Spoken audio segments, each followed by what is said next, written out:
Dimanche de la sexagésime. Saint Azarias, mon ange gardien, dont le nom signifie Dieu secours, me dit: Viens, écoutons la Sainte Messe. La liturgie d'aujourd'hui, bien que s'adressant à tous, s'adresse en particulier à vous qui êtes les instruments extraordinaires de Dieu. Tandis que chantent les hommes sur la terre et les anges dans le ciel, contemplons les enseignements de la Sainte Messe d'aujourd'hui en vous les appliquant. Tu entends? Ô Dieu, qui vois comment nous ne mettons notre confiance en aucun de nos actes, accorde-nous d'être défendus contre toute adversité par la protection du docteur des gentils. Voilà, l'humilité est une des vertus essentielles chez les instruments extraordinaires, portés plus que tout autre, à cause de ce qu'ils sont, à tomber dans le péché d'orgueil en confondant la source et l'estuaire. Ce n'est pas de son estuaire qu'un fleuve doit tirer sa gloire ou à qui il doit montrer de la reconnaissance, mais de sa source, ne te semble-t-il pas? Sans elle, qui se donne sans tarir, le fleuve sécherait et il n'y aurait pas d'estuaire. Le fleuve doit donc reconnaître que c'est la source qu'il faut louer et remercier. Dans l'esprit du juste, et en particulier chez l'instrument extraordinaire, il doit toujours y avoir la reconnaissance qu'il est un estuaire, parce que Dieu est sa source. Donc, il ne doit jamais avoir l'orgueil de dire la parole démoniaque « Je suis », qui est la cause de tout mal toujours. Seul Dieu est. Lui seul peut dire « Je suis par moi-même ». Tous les autres n'existent que parce qu'il les fait exister. Par leur propre puissance, ils ne sont rien, et ne seraient rien jamais. C'est pourquoi il ne faut jamais mettre votre confiance en vos actes, c'est une prudente et sainte habitude. Si les actions de l'homme étaient faites par sa seule capacité, elles seraient toujours limitées et imparfaites au plus haut degré. La connaissance de la loi de Dieu, la grâce, les sacrements et les sacramentaux augmentent la capacité de l'homme à faire des actions justes et saintes. Les dons gratuits de Dieu font que ces actions atteignent l'extraordinaire, dépassant les facultés communes de l'homme et du croyant, pour accéder à des puissances au-delà de l'ordinaire. Mais l'homme ne doit pas s'en vanter. Il doit les recevoir d'une âme humble et obéissante, et dans l'adoration, sans les exiger ni les détériorer, en voulant les augmenter de volume par les déchirures qui provoquent le père du mensonge et de l'orgueil. Or, il les provoque avec un art sublime et un sourire tentateur. Oh, que l'instrument extraordinaire ne mette jamais de pauvres chiffons crasseux sur le métal précieux que Dieu lui a donné, pour le faire apparaître plus grandiose. Imaginez-vous un diamant, petit, mais d'une eau très pure, enveloppé d'une couche de simple verre? Il semblera plus gros, mais le verre verdâtre, posé par couche sur la pierre précieuse, en atténuera le brillant et la fera ressembler à du verre commun. La sincérité, être ce que l'on est et rien de plus. Toi, âme qui m'est confiée, tu sais combien de fois le tentateur séduit en proposant de faire des comédies, d'ajouter du clinquant, pour épater, pour paraître plus encore. Le grand danger. Seul celui qui sait résister et être ce que Dieu fait de lui, rien de plus, conserve le don et reste un instrument.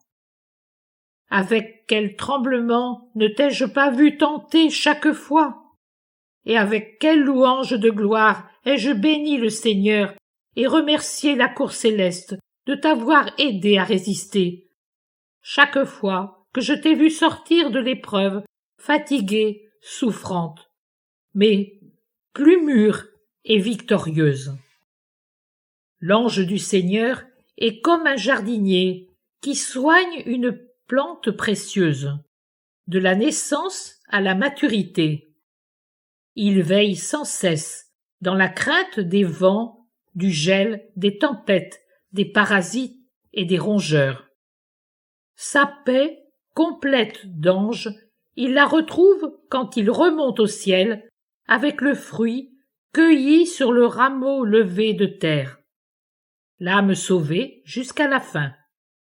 Il va alors retrouver ses frères avec une joie ardente et dit « Mon âme est sauvée, elle est avec nous, dans la paix.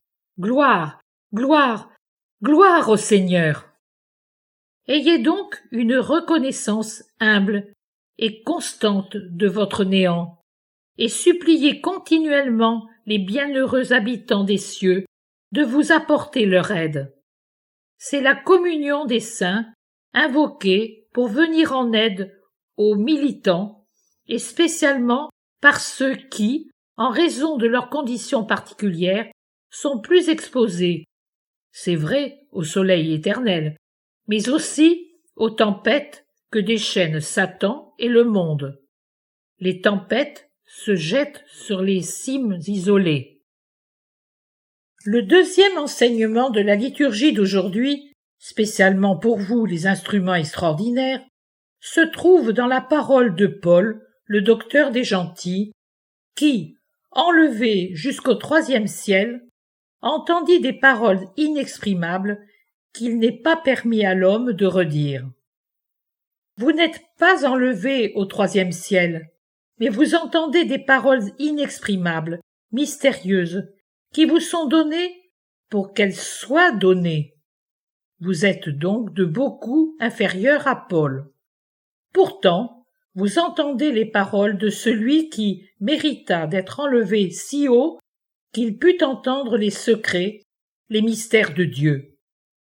Il confesse qu'un ange de Satan l'a frappé et, justifiant le Seigneur de l'avoir permis, il illustre les raisons de bonté pour lesquelles cet assaut satanique a été permis.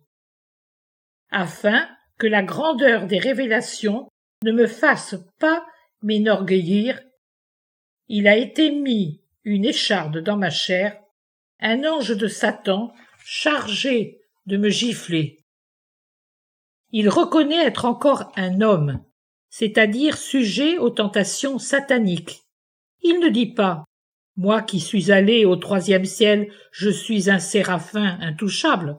Non, humblement, il dit être un homme circonvenu par Satan, et il voit que cela sert à le garder humble malgré la grandeur de ce qu'il a reçu. En outre, il vous enseigne le remède pour être délivré. Par 3 fois, j'ai prié le Seigneur de l'écarter de moi.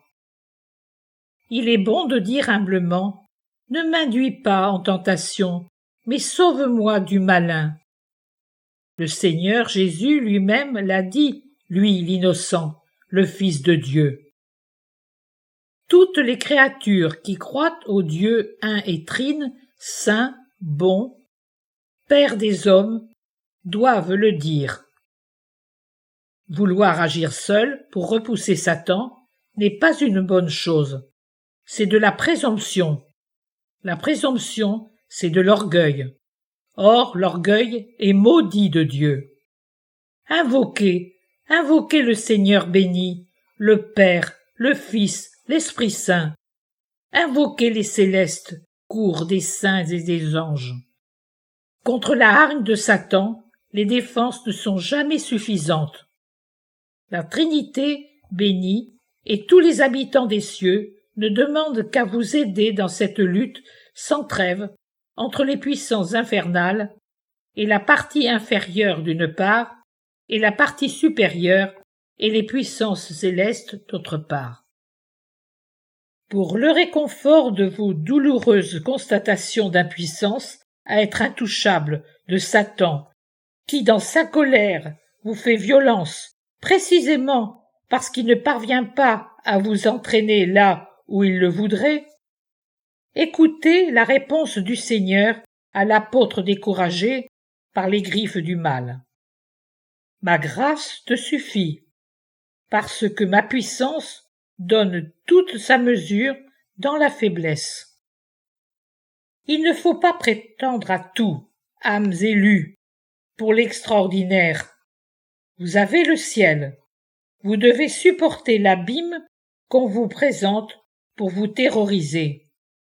Mais vous le savez maintenant, c'est pour que vous ne puissiez vous enorgueillir. De cette manière, connaissant à quel point vous n'êtes rien, le monde sachant quel néant vous êtes, et voyant que vous accomplissez des ministères supérieurs, selon la doctrine que vous entendez pour la donner, vous vous refaçonnez en perfection. Alors, la puissance de Dieu, qui vous secourt dans votre faiblesse, donne toute sa mesure. En avant donc, chères âmes, qui savez faire pour votre grâce et sanctification de ces dons extraordinaires. Chantez avec l'apôtre. Aussi mettrai-je mon orgueil bien plus tôt dans mes faiblesses, afin que repose sur moi la puissance du Christ. Gloire au Père et au Fils et au Saint-Esprit. Gloire à Jésus, par qui tout a été fait. Gloire dans l'éternité pour les œuvres merveilleuses de Dieu. Alors, mon Azarias, qui a parlé avec une merveilleuse douceur, me salue d'un sourire et se tait. Le lendemain, à mon réveil vers 7h25, parce que je n'ai réussi à me reposer qu'au petit matin, Saint Raphaël est déjà présent, comme hier, au moment de la communion, sauf qu'il était alors avec notre Seigneur. Ce matin, il est seul. La première action des sens et de la pensée, sortie du sommeil, sont la vision, la contemplation et le salut adressé à ce cher ange qui me sourit et m'invite à commencer mon travail sans faire attention à la fatigue qui m'écrase. Ensuite, il salue, puis s'en va.